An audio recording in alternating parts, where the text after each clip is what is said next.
is. And what I will do is I will talk you through the program, and then at the end, so what we will do, like I said earlier, I'm sure that you all have a lot of questions. So what we'll do is once I've gone through the presentation, then we'll have a little bit of time for Q&A, hopefully.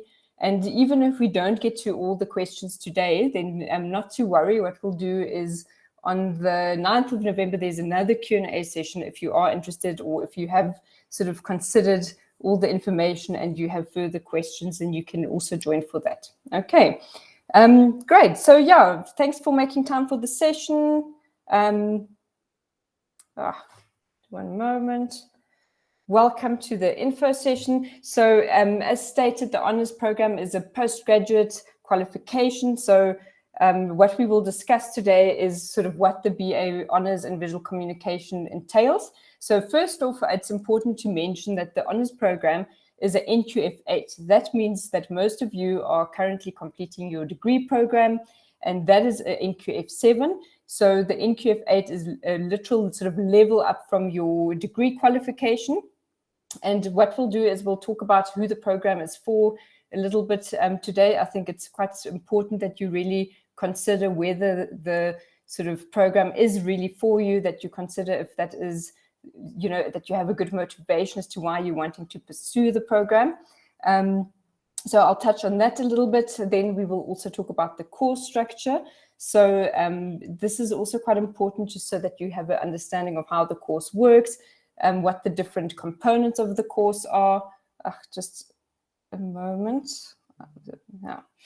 Just so that you have an understanding of what the different sort of components of the course are and understand how everything fits together. And then finally, then also the admission requirements. So this is a big one. I'll talk you through all the different points so that you've got an understanding of what is required from your side. Then the application process. So if you are in fact, after you've received all the information, if you are in fact excited and would like to apply, just so that you understand what the different steps entail. And then finally, also the different registration options. So we've got a full-time and a part-time version. And then I will talk you through our Demi Hours bursary as well. Okay, so that's quite a lot to get through. But like I said, I'm hoping that we also have a little bit of time for questions if needed. But I think first of all, it's really important just to sort of outline who the qualification is directed at. So as I've mentioned, the honours is sort of one leveling up of your academic qualification. So after having completed a degree in visual communication, if you do want to pursue further studies, then an honours program is the way to go. An important thing to take note of is that it is for students that want to further their studies. So you might be in third year now and you feel that you haven't quite conducted enough research. So perhaps you are interested in also pursuing an academic career. Perhaps you are a student that really enjoys research, you enjoy the challenge. I think a big part of doing an honours is that you will definitely get challenged a lot. I'll touch on that a few times in the session today, so you will hear me say that a few more times. But it is important to point out that it is an academic course, and that is where the emphasis lies, that it's very research heavy. It involves a lot of academic writing. Your practical work that you will be pursuing or creating as well is going to be pitched at a different level. So there is a requirement of much more conceptual depth in the work that you're creating. And then also the wonderful thing is that you essentially have the opportunity to further develop your specialization or your field of interest. So the program works in the following way, that all of you have, I think a lot of you are double majors, some might be single majors, but how it works is that you would need to identify the major that you are interested in and sort of focus on that particular specialization. And the course would definitely challenge you in order to develop your skills within that field a lot further.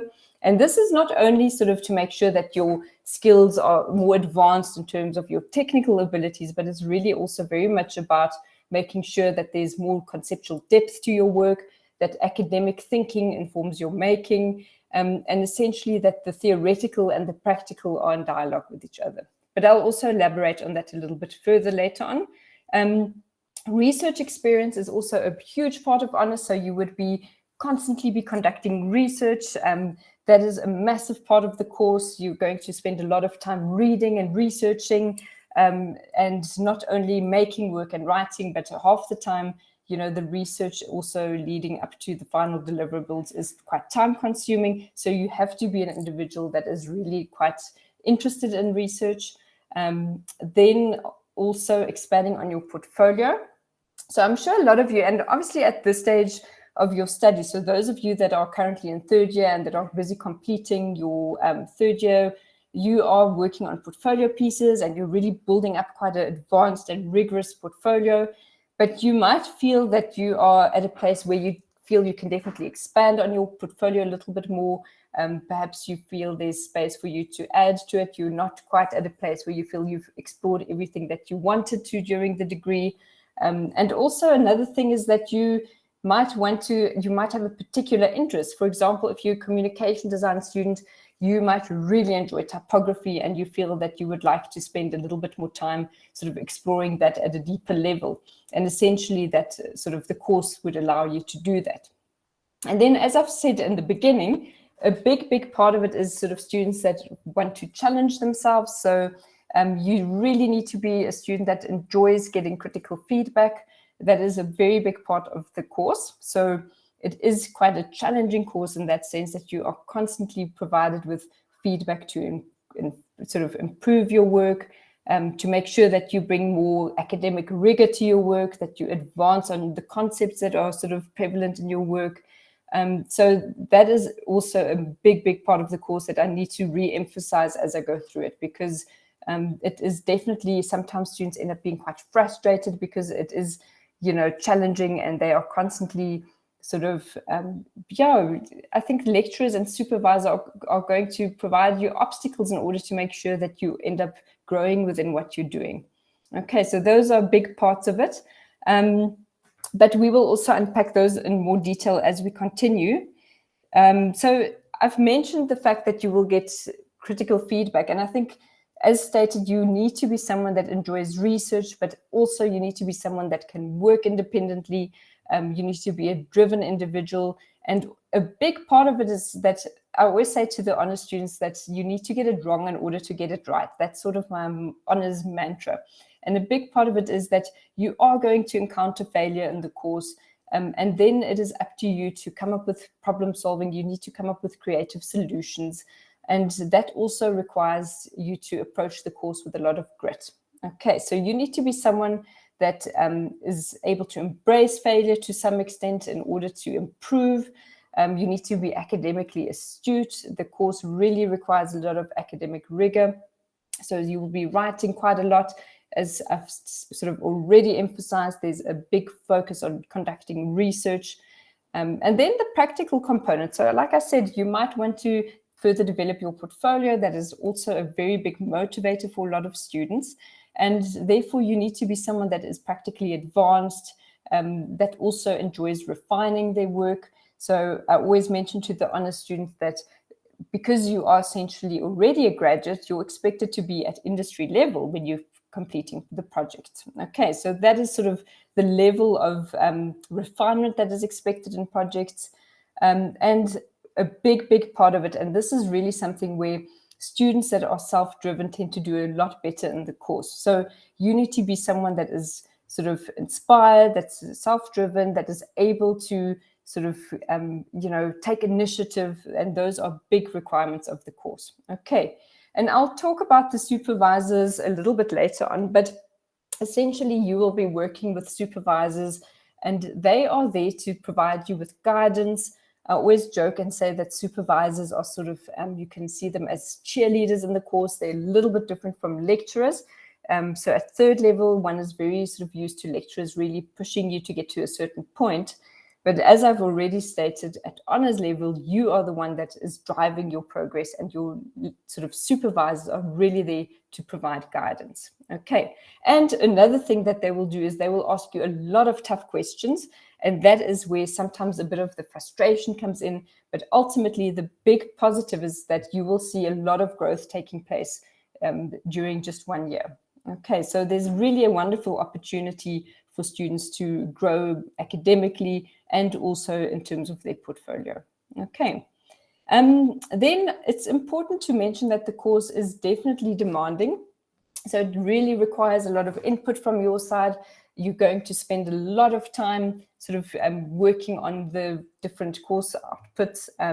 So it is important that you are committed to the studies.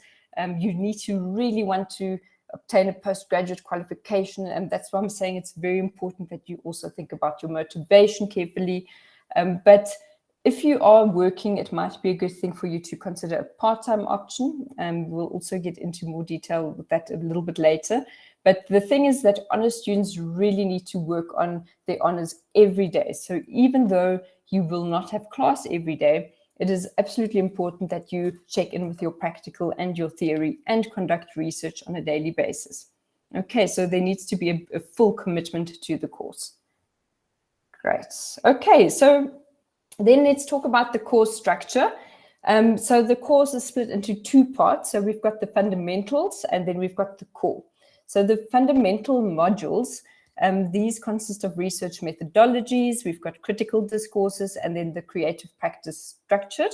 So the research methodologies, what happens in research methodologies is that you are to formulate a research question.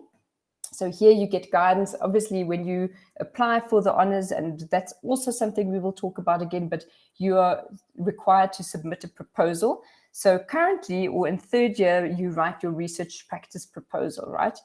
So you come into the course thinking you've got an idea of what it is that you want to do, but you will see at honors level that always requires a sort of reconsidering. You might also, your interest might shift.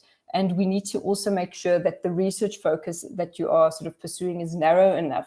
Because the thing with the honors study is that if your study focus is too broad, you end up struggling, and then it is really quite a tough task to write a research paper and to create a big body of work. So the research methodologies is all about getting the research question in place. That is something that you will be doing in term 1. You also have to develop an aim and a set of objectives. And then in term 2, you will actually write another research proposal. So this is then your formal honors research proposal. And that goes through the research committee.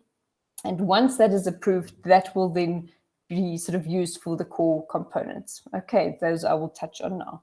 So the good news is that if you are not completely sure what it is that you want to do, we help you sort that out in research methodologies. Okay, so there it's really, the emphasis is on making sure that your study is situated within the field of visual communication. It obviously needs to be relevant to what your field is and what you've studied. And also it needs to be a viable study. So essentially it needs to be a study that you can do within that 1 year. Sometimes students are super ambitious and they have all these grand ideas, and then it is actually too broad and not manageable within the scope of an honors study. So we sort of support with that.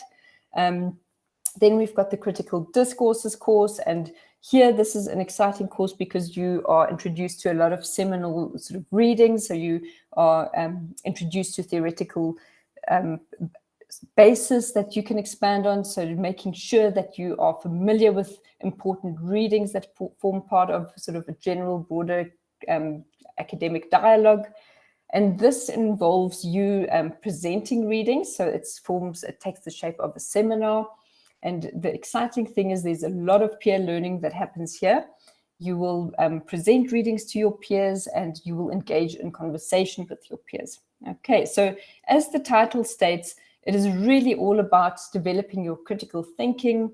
It's all about sort of formulating arguments, engaging in discussion, and also at the same time just broadening your sort of academic horizons. Okay, and the research methodologies and the critical discourses, those courses happen with the film arts honors students and the creative technology students. So this is quite exciting because you are exposed to sort of a broad series of topics. You get to see what everyone in the other honors streams is doing. So that's quite exciting. And as mentioned, we have a lot of conversation on various topics. So you really get to engage with each other and have discussions. So yeah, that's the critical discourses. And then the next part is the creative practice structure. So This is the practical. So you would have a practical session 4 hours a week, and you receive a brief that you are required to respond to. And there you already, it allows you to transition from third year thinking into a more sort of explorative space where your practical has a more advanced conceptual underpinning. You get to experiment and try new things. You get to also really challenge your own practice. So there it's also very much about getting you outside of your comfort zone. We enjoy sort of challenging students to not only sort of do what they know, what works for them, but to really question their own approaches and to try different things. And the exciting part here is that you also get to explore things that towards the core components. Okay, so the core components, this is where things get serious. So the fundamentals happen in the first 2 terms. And once you then have passed those, then you get to progress to the core component. And the core component, this is where you have to write a research paper. You can see the credit allocation is quite high. It's 40 credits. So this is quite an important deliverable for the honors. And this is a whole of 50 pages. And I know all of you must be thinking that is quite a lot and might think it is a very overwhelming thing to pursue. But what is quite exciting here is that you get sort of interim deadlines, and we guide you to achieve those deadlines. So you won't just be told to go and write a paper, but instead you get deadlines where you have to submit chapter by chapter. You also then get feedback from your study supervisors, and you get the opportunity to update your research paper as you go.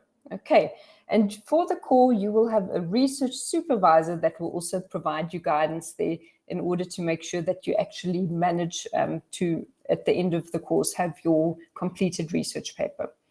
And then the other component is the creative practice research. So this is the practical. I like calling this the mega project, because here you are developing one massive, ambitious practical project.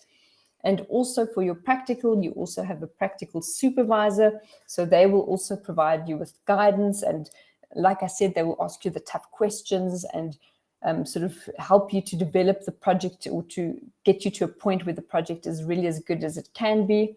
And what's important to note here as well is that your research paper and the creative practice research, so the mega project, those two have to be in dialogue with each other. Okay, so the research paper, you'll be writing about your practical work as well. You'll be identifying interesting case studies, and the creative practice research, the practical, will also take your theory into consideration. So obviously you are conducting a lot of research, you're writing about a specific topic, and that practical body of work will engage with the research that you've done. Okay, so it will respond to it in some way. It can be an exploration thereof, perhaps it's a staging of it, but those two, the research paper and the creative practice, are in dialogue with each other. Okay, and for those components, you will be allocated supervisors. So the supervisors, they meet with you on a weekly basis, and they, as I stated, they guide you through the process. Great. Okay, and that is sort of the core structure. I'm sure this seems very overwhelming at this stage, but once, if you do apply to the course and you get into the program and you are introduced to it again, you will see it all sort of make sense as you go through it. And it's all sort of a comprehensive journey that is set up in a way where we really try to support you in order to help you to achieve these deadlines. Okay, so that you, at the end of the honors course, manage to submit the research paper and manage to have a sort of body of work in place. And the lovely thing is that even though your study is self-guided, you are still constantly given deadlines in order to sort of make sure that you can achieve these final outcomes. Okay, and then the big question. So what is needed from you in order to be able to apply for the program? So first of all, as I've mentioned to all of you, so you are currently completing your degrees. Your degrees are NQF 7 level. Some of you might have already completed your degree. And that is the basic requirement, is already having a qualification that is NQF 7 in the field of visual communication. And then in addition to that, you would also need to help to write a preliminary proposal. So this is also quite important, because by writing your proposal, you provide us with insight as to what your interests are. Okay, so I've mentioned to all of you that you might be busy with your research practice proposal already. So that can serve as you can submit that towards the preliminary proposal. And here it's also important to just note that, as I've stated, you will also write a proposal as part of the course. So it is not expected that you submit the proposal and this is this is what you're sticking to. We will help you to narrow it down, to focus it a lot more. But this provides an idea of where your research interests lie. Okay. And then another big one, and this is, like I've said, this is quite an important one, is that you need to motivate why it is that you are wanting to do an honors. Okay, and this is something that I want you all to really self-reflect on. Really consider what is it that why are you wanting to undertake this journey? What is it that you want to achieve through this? So you would need to also include that. The motivation can be half a page to a page and a half.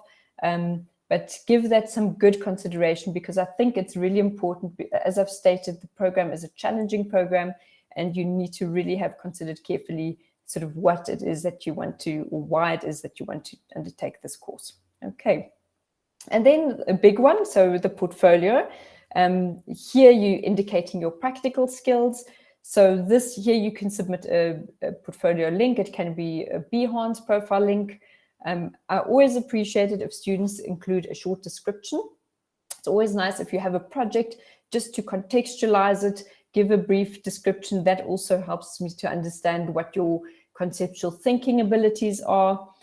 So that is also an important one. Make sure that you also include your best work here. It's always good to have about 5 projects or so. And like I said, I definitely appreciate a little bit of background info on the project. Then a CV is required. So the CV is quite important because I want to know more about you, just for a little bit of additional background information. And with the CV, those of you that are still in 3rd year now and that are doing professional practice, you can use the CV that you're developing towards that as well. Okay, so luckily you need to do that in any case. And then another important one is your academic transcript. And you can ask registrar to then share that with you. And the academic transcript is important because here we can see your academic trajectory. So you might have started off with lower marks in 1st year, and as the years pass, you've managed to improve. Perhaps you're quite a consistent student. So all of this gives us a bit of insight into your development throughout the years. And obviously here we can also see whether or not you've got the required marks. Okay, so I'll elaborate on the mark requirements in the next slide. But all of these points, or all of this needs to be submitted to Stephanie. We'll talk about the admissions process in a bit, but this is your checklist. Okay. Okay, so now let's talk marks. So obviously, as I've mentioned, because you are applying to a postgraduate study, your marks factor in. Okay, so we've got a 65% minimum in visual communication that you need to obtain. And this is quite important because, as I've stated, the course really entails a lot of writing. It is obviously an academically rigorous course. It is a postgraduate study after all. So here the minimum is a 65%. This shows that you would also manage with the course requirements, because if your mark is lower, then you wouldn't necessarily cope. So that's why that restriction is in place. However, if you have managed to achieve a mark of 65% or above for your research practice, then a visual culture mark of a minimum of 60% is adequate. Okay, but that is conditional. So that is only if your research practice mark is 65% or above. So just take note of that. And then also, obviously, as I've mentioned, the practical mark is quite an important component, or the practical is a very big part of the honors. So your practical mark needs to also be 65% or above. And this is if you, for example, you might be a double major and you've decided that you want to do honors in communication design, then your communication design mark needs to be 65% or above. So whichever major you choose, make sure that the practical mark is 65% or above. Okay, fantastic. Okay, and Yeah, let's talk application process. So you might, after all of this information and after sort of considering your motivation as to why you want to do honours, you might want to make contact with Stephanie. So Stephanie is our postgraduate advisor. So if you do decide that you, in fact, would like to apply, you can also inquire via our website or social media, or the best way to do it is to directly email Stephanie, because that's what you'll end up doing in any case. So I've popped your email address into the step 1. And then Stephanie will respond to you. She'll establish contact, and that kickstarts the application process. And then the third step is, now in order to formalize things, you would have to pay an application fee of 1,750 Rand. And this formally starts the application process. Okay. But the good news is that if you do end up registering, then 1,000 Rand of this amount goes towards the 13,000 that is part of the registration. Okay. And then the 750, that is a mere sort of admin fee that is included. Okay, so once you have done that, Stephanie will request the required documents. So this is, as I've mentioned, a copy of your ID would be needed, your academic transcripts would be needed, your proposal that your preliminary proposal that we've discussed needs to be submitted, and most importantly also your portfolio. Okay, and then what happens is Stephanie sets up an interview. So I will be conducting all the visual communication interviews. So once all of the requirements are in place, and if Stephanie sees you've got in fact have achieved the required marks, then the interview takes place. And the interview is, I don't want any of you that apply for honours to stress about the interview too much. It is really for me to also have a conversation with you. It's to gauge your interests a little bit better. We also talk about your motivation, why you want to do honours a little bit. And then after the interview, you'll receive feedback from the admissions officer. Okay, so the communication is formalized, and you will receive notice on whether or not you have in fact been accepted into the program. Okay, great. And then the final step is receiving guidance on planning on your enrollment. So also you need to complete the registration process by sort of paying the outstanding amount. And once that has taken place, your proof of registration is issued. And the registration can only take place upon acceptance. So that is very important, that before step 6 happens, step 7 cannot take place. Okay, so sometimes people tend to want to skip that, but it's important to sort of adhere to these particular steps. You first need to be issued a letter of acceptance. Okay. Super. Okay, and here's a neat diagram that also just outlines what I've spoken about. It's just visualized in a more playful manner. So you can also refer back to that. Then the different study duration options. So earlier I spoke about the fact that the honours course is quite demanding. It's very time consuming. And I've mentioned it really requires your full commitment. It's going to keep you busy on a daily basis. So you will need to really sort of make sure that you've got enough time for it. An important consideration is whether you want to do the course full-time. So that means that you do it over 1 year, or part-time, which means that you stretch it out over 2 years. Okay, so the 1 year option that starts in February 2022. So in fact, the academic year kicks off on Valentine's Day, the 14th of Feb, and you would complete in November 2022. Okay, so that is the full-time option. Then the part-time option, this is a nice option if you are also working. So we currently have students in the program that are also working full-time. Some are working part-time, and they are doing the part-time option just to sort of make the workload viable. Okay, and here also you would start in February 2022, and you would then only complete in November 2023. But one thing that I do want to mention is the core components of the honours. Those all need to, so that is term 1 and term 2. Your term 1 and term 2 of the first year of part-time is going to keep you quite busy. So there it is more of a sort of full-time approach. However, from the second half of the first year and the second year following that is a lot less sort of busy. Okay. And throughout all your studies, whether you're a full-time student or whether you're a part-time student, So it doesn't, as I've stated with the research paper, we don't just sort of give you the tasks and tell you to do the things. You will actually be given deadlines, and you're expected to sort of adhere to the deadlines. And the deadlines are considered very carefully in order to make sure that you can actually reach those final sort of submission dates. Okay, and those are also sort of non-negotiable. So even though, same as with your sort of third year or any other year of studies, you still have your deadlines throughout the year. Okay, and then here's also just sort of the breakdown of the costs. We've got the full-time option and then the part-time option fees there. Okay, and then something that is very exciting, and this is a bit of a new development, but it's really quite a lovely opportunity for students. It's also been set up in order to essentially empower students that do apply for the Demi Hours bursary. So the Demi Hours bursary is an option where originally all students will apply for the full fee schedule for the honours. And then you have the opportunity to apply for a position in the Demi Hours bursary program. Okay, so that takes place in January and February. And what happens is we've got certain positions that students can apply to that will be filled. And towards that, we will then grant students a discounted fee. Okay, so these positions or the vacancies that we're developing, here are some examples, and they would also be limited, but we will have academic teaching assistants, we will have people supporting with academic operations. That is things such as helping with our makerspace. It might involve sort of helping with the gallery.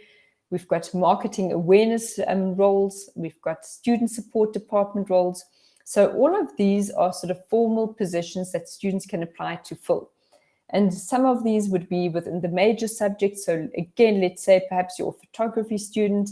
You've done photography up to third year, so you've majored in it, and now you're doing your honors. And you are interested in doing a Demi Hours bursary, then you would apply to one of these positions. There might be an academic teaching assistant role for photography that you can apply to. Otherwise, the other roles are a little bit more general. And then you would sort of be able to see whether or not you are awarded the role. And if that is the case, an academic discount is afforded. Okay, so the breakdown, the good news is that often the Demi Hours in the past has kept students quite busy, but here we've broken it down to make it a lot more manageable. So you would spend 7 hours per week in the role appointed, and that means in total throughout the whole academic year, it would be a total of 235 hours that you would complete. Okay, so I've broken it down into terms to give you a better overview. We've got term 1, which is going to be 9 weeks, term 2 is 9 weeks, term 3 is 8 weeks, and term 4 is 8 weeks. Okay, but the good news is you would still have time to focus on your studies. You would also have student holidays. That is very important. And then beyond sort of the tasks that you would do for those academic or those roles that you would need to apply for, you would also be expected to be there on 2 open days, and you would also join for events sort of relevant to those roles. Okay, so for example, if you are applying for an academic sort of teaching assistant position for photography, you would be expected to join for photography events. Okay. And then the exciting part is that after you've done this, through formalizing these different roles in the Demi Hours bursary program, you will be able to indicate that you've got 1 year's worth of experience in that particular position. Okay, and that means that this is essentially something that you'll be able to put on your CV, that also sort of counts as towards proper experience in the field. You will be able to ask your level or subject manager to write your reference letter, and that is actually quite a positive, because instead of doing a lot of random different tasks, you'll actually obtain sort of more in-depth, more focused experience within a particular field. Okay. Great. Okay, so that covers the overview. I know it's quite a lot to process. We've got time for questions, luckily, so we can go through anything that you might want to know. I just want to mention that in the presentation that I've shared with you, I've also included the link to the 2020 VC and CT Honours Showcase. It's a virtual tour, so you can explore that in your own time. I always find it exciting if students have the chance to actually explore past students' work, because that means that you actually get better insight into what the final body of work looks like. You get an understanding of the scope of work that is required, and in general, just the variety of projects. And I think that is also one of the things that I absolutely love about the honors course, is that everyone's focus is different and everyone ends up making something completely different. You know, the outcomes vary quite vastly. Okay, so you can explore that in your own time. And then you also can look at these glimpses from past projects. Obviously, this is all taken out of context, so you don't necessarily have the background information, but yeah, just some glimpses of what students have done in the past. Okay, but I'm going to stop sharing and then we can talk about questions. I'm sure a lot of you still have a lot of questions. It is a lot to process. So let's hear from you. I think, okay, Danielle's starting us off. Danielle, let's hear from you. If we make the payment now, will you get the early payment discount and you do not succeed in getting onto the program, will you get your full refund? For the application payment? No, for the whole thing. So the whole payment can only, the registration fee can only be paid once the student has made it into the program. So that step 7 only happens once the student has actually received the final letter of acceptance. So and then the application fee, that is the 1,750, and that is also an administrative fee, so that you won't be refunded for. And then, like I said, the final amount is only payable upon acceptance. So luckily, it won't be a sort of back and forth process. The payment is only requested upon acceptance. Okay, so the early payment discount doesn't apply. That's the bottom line. No, that payment you have to. That's also, like I said, it's administrative sort of fee as well. Okay. Thank you. Anyone else? Angelique, let's have a look. Angelique is asking, what if we don't like the topic of our research practice proposal anymore? Do we have to rewrite the whole proposal to submit for the preliminary proposal submission, or is there a different way we can explain what we're interested in looking at? Angelique, you know what, that actually happens quite a lot, that you write your research practice proposal and you, at that stage, you were very excited about it. And as you sort of develop, you realize your interest lies somewhere else. What I encourage you to do, and this is really the earlier you can find out what it is that you are interested in, the better. So the best thing that you can do is really at this stage then already update the proposal. And it's okay if it's not perfect. As I've mentioned, it really helps for me to have an idea where your research interest lies. It's wonderful to see sort of what you might possibly want to pursue. And it helps us with the course preparation as well. So definitely update it. And if it's not, we do not expect you to have a perfect proposal. So I just want to emphasize that as well. I know a lot of students wanting to accept are quite overwhelmed by that. But remember, in research practice, we will put a lot of work into sort of refining that, the proposal as well. Okay. Does that answer it, Angelique? Good. Great. Super. And any other? Christian, yes, let's hear from you. Hi. So, yeah, I just want to ask, looking through some of these past student works, some of them seem quite multidisciplinary. Now we have to choose, I assume, what major we're going in. So be that illustration or comm or photography or whatever. Is it still allowed for us to kind of dip over the other side if we choose, let's say, comm, to go to more illustration and do some illustration work? Or are you going to kind of chain us a bit more, keep us straight in one field to build more expertise? Christian, yeah, that's a good question. It is quite tricky because a lot of the majors, and I mean, a lot of you are double majors, right? And it is because disciplines really inform each other and there is such an overlap. So it is quite difficult to have to commit to a particular major. But the thing is, at the end of the day, your research focus also dictates what major you pursue. And sometimes it is the case that there might be, let's say, as you've stated, you might be a communication designer and an illustrator, and your research focus might imply more of a communication design-based path, but that doesn't mean that you can't bring aspects of illustration into the work. but it also needs to be relevant to what you're researching. Okay, so remember, the research ultimately also dictates what you do, but it is important to more have one particular focus. That's where the emphasis lies.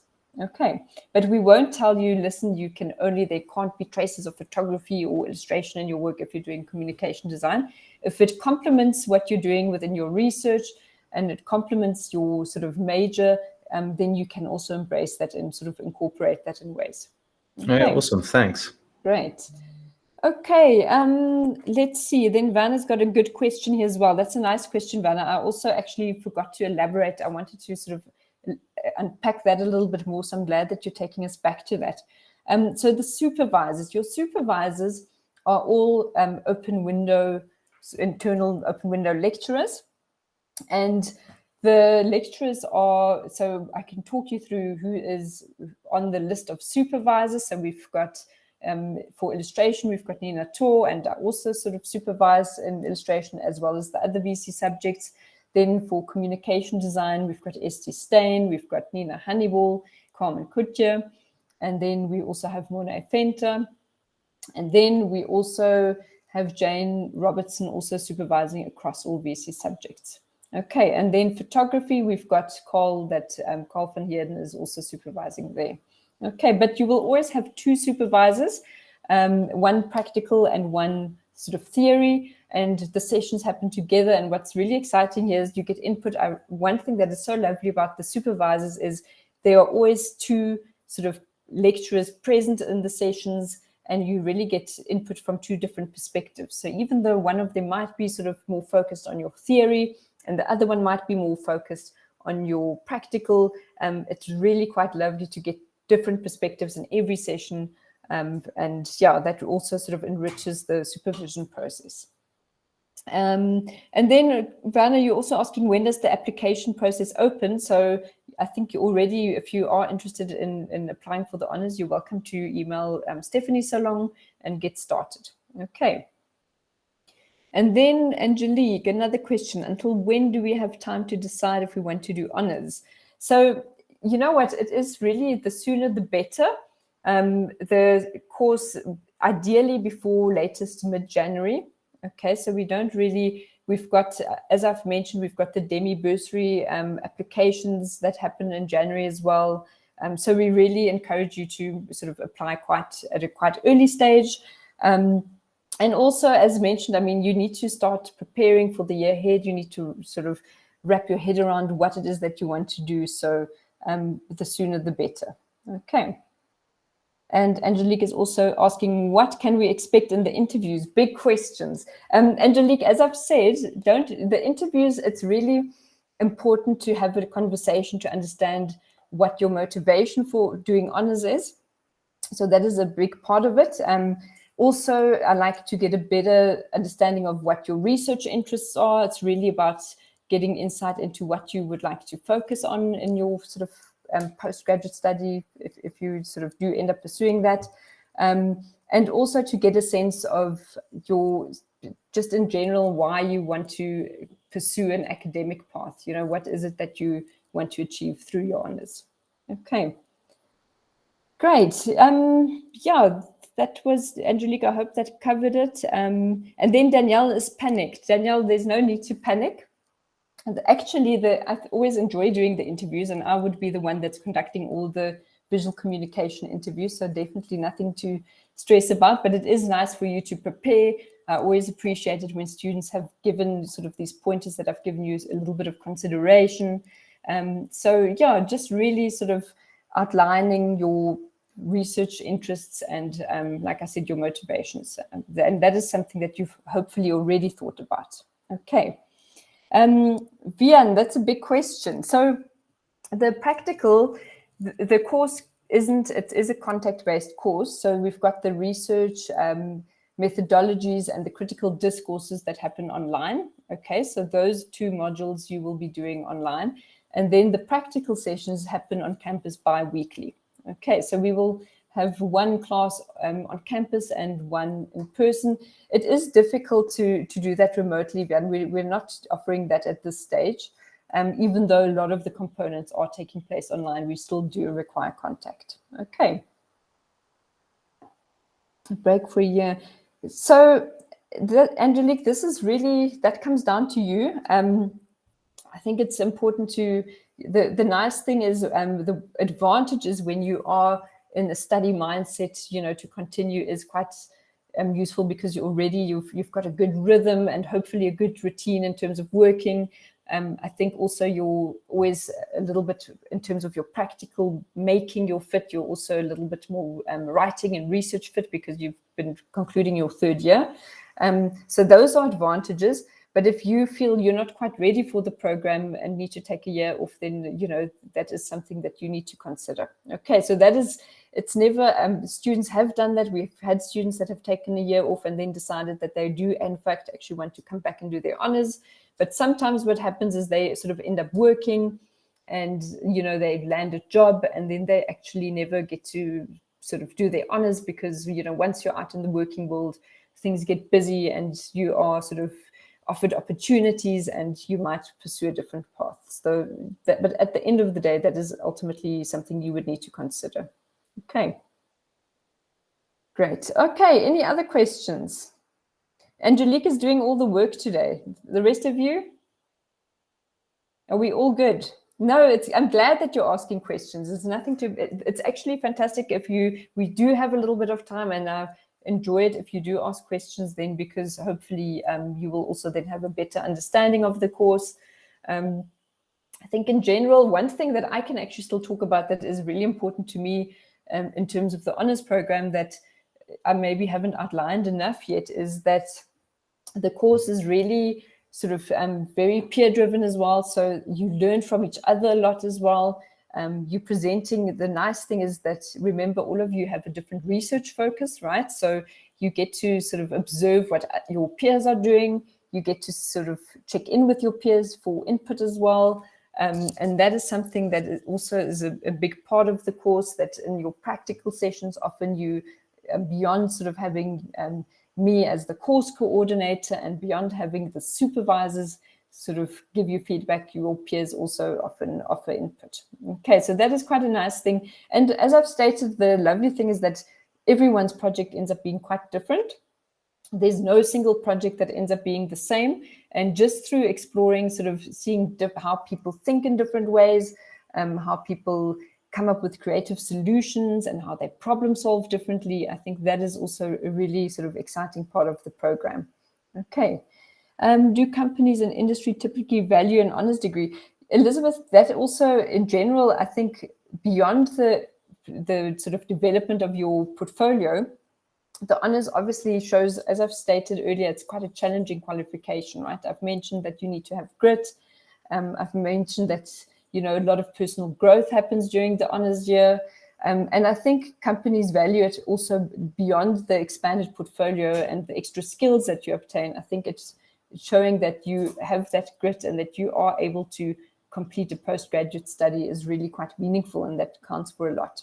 Okay, so in that sense, I think just showing, you know, that you are able to do creative problem solving and also work with research and develop a body of work that has an advanced conceptual foundation.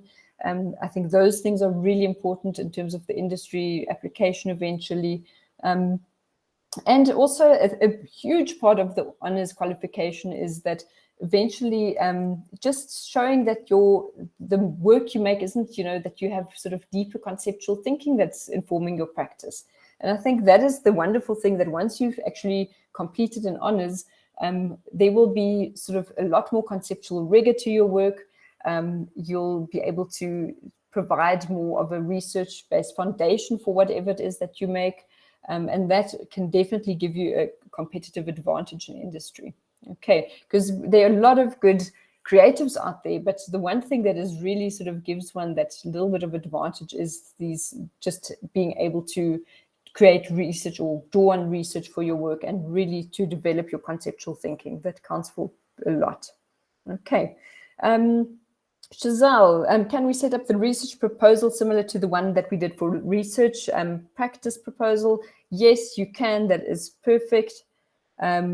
And Danielle, if honors students go on honors on outings. Yes, so this is quite the outings are always such a blast. Obviously with COVID, we haven't been able to do a lot of outings. We did do the Ponte Tower at the beginning of the year, and that is always a firm favorite, and it's very exciting.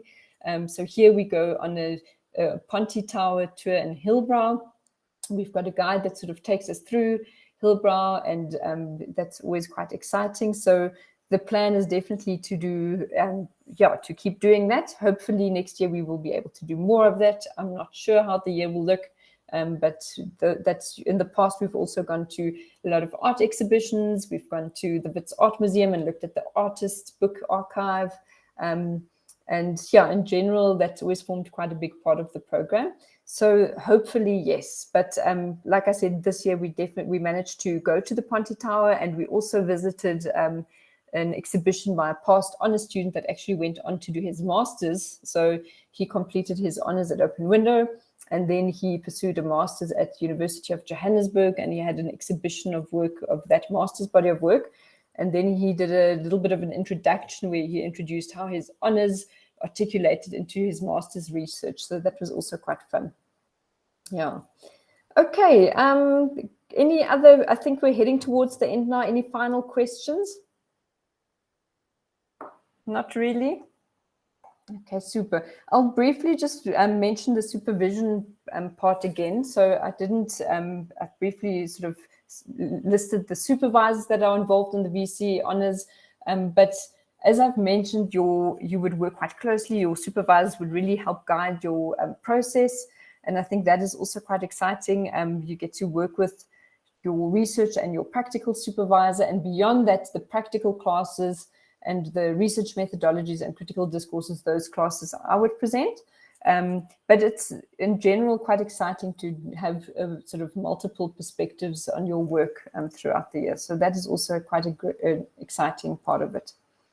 But I assume that covers it then. Thanks, everyone. Thanks for joining. I mentioned at the start of the session that on the 9th of November, we will also have a Q&A session. If you sort of, like I said, it's a lot of information to process. We will share the recording with you again. I'll also share the slides with you again, so you can revisit them. There's a lot to process. Like I said, I really want you to think about your motivation for wanting to apply to the course, if you do in fact want to do that. And on the 9th of November, if you have further questions between 4 and 5, then all the honors coordinators across streams will be in one session, and you can ask us further questions. Okay, but in the meantime, you are most welcome to also send me an email. My email is mike@openwindow.co.za. So if you've got a quick question that you want me to get back to you about, then you're welcome to do that. Okay. Great. Okay, fantastic. Thanks, everyone. Lovely seeing you. Good luck with the rest. Those of you that are, well, most of you are in third year, so good luck with your final term. I hope it goes well, and I'm excited to see the final work at the end of the year, and all the best.